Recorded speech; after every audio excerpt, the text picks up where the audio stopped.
তাই আমরা শিলিগুড়ি মহকুমা পরিষদ থেকে আমাদের বড়দিন এবং নতুন ইংরেজি নতুন বর্ষ উপলক্ষে আমরা বিভিন্ন জায়গায় মহকুমা পরিষদের বিভিন্ন জায়গাগুলোতে কিন্তু আমরা এই আলোকসজ্জা করেছি।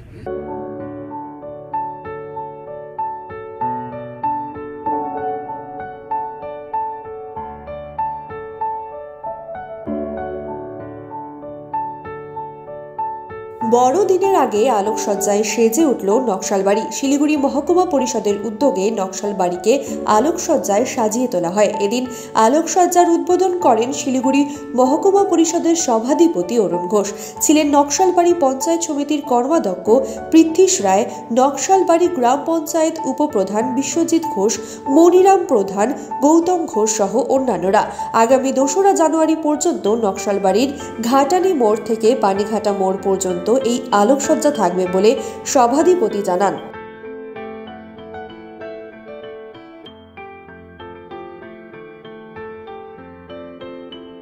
তাই আমরা শিলিগুড়ি মহকুমা পরিষদ থেকে আমাদের বড়দিন এবং নতুন ইংরেজি নতুন বর্ষ উপলক্ষে আমরা বিভিন্ন জায়গায় মহকুমা পরিষদের বিভিন্ন জায়গাগুলোতে কিন্তু আমরা এই আলোকসজ্জা করেছি।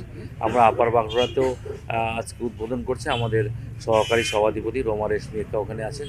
আমরা নকশালবাড়িটা করছি। আমরা চাই আমাদের মুখ্যমন্ত্রী সবসময় বলেন ধর্ম যার যার, উৎসব সবার। আমরা সমস্ত উৎসব কিন্তু একভাবেই মানাই। আমরা যেমন দুর্গাপুজো, কালী পুজো পার করে এখন আমরা এই বড়দিন আসছে, আমরা সকলকে বড়দিনের শুভেচ্ছা জানাই। সকলে একসাথে মিলে আনন্দ করব এবং আনন্দ উপভোগ করব। নতুন বর্ষ আছে, আগামী নতুন বর্ষের সকল মহকুমাবাসীদের আমরা শুভেচ্ছা জানাই এবং আগামী দিনে আমরা আরও ভালো কাজ করতে চাই। এই মহকুমা পরিষদ আপনারা সকলে জানেন এপিএতে আমরা পুরো পশ্চিমবঙ্গের মধ্যে প্রথম হয়েছি। আগামী বছর আমাদের এটাই টার্গেট থাকবে যাতে আমরা এই প্রথমটা ধরে রাখতে পারি এবং মানুষের জন্য কাজ করতে পারি। আমরা করছি, অনেক চেষ্টা করছি আপনাদের আশীর্বাদে, সাধারণ মানুষের আশীর্বাদে। আমরা কিন্তু শিলিগুড়ি মহকুমা পরিষদ আমরা প্রত্যেকটা মেম্বার, কর্মাধ্যক্ষরা খুব সুন্দরভাবে কাজ করছে। আমাদের পঞ্চায়েত সমিতিরা খুব ভালো কাজ করছে, আমাদের গ্রাম পঞ্চায়েতরা কাজ করছে। আমাদের 22টা গ্রাম পঞ্চায়েতই কিন্তু খুব সুন্দর করে কাজ করছে, মানুষকে পরিষেবা দিচ্ছে। আমরা কিন্তু এটাই চেয়েছিলাম, কারণ আমরা বিগত দিনে 34 বছর আমাদের বোর্ড ছিল না। এরপরে আমাদের এইবার প্রথমবারের জন্য শিলিগুড়ি মহকুমা পরিষদ বোর্ড এসছে। আমরা প্রত্যেকে কিন্তু মানুষের কাছে দায়বদ্ধ কাজ করার জন্য। আমরা সেই লক্ষ্যে কিন্তু আমরা 3টা স্তরেই কাজ করে যাচ্ছি। আগামী দিনে আপনাদের সহযোগিতা থাকলে আরও ভালো কাজ করার মানসিকতা আমরা সকলে রাখি। কতদিন চলবে এই লাইট?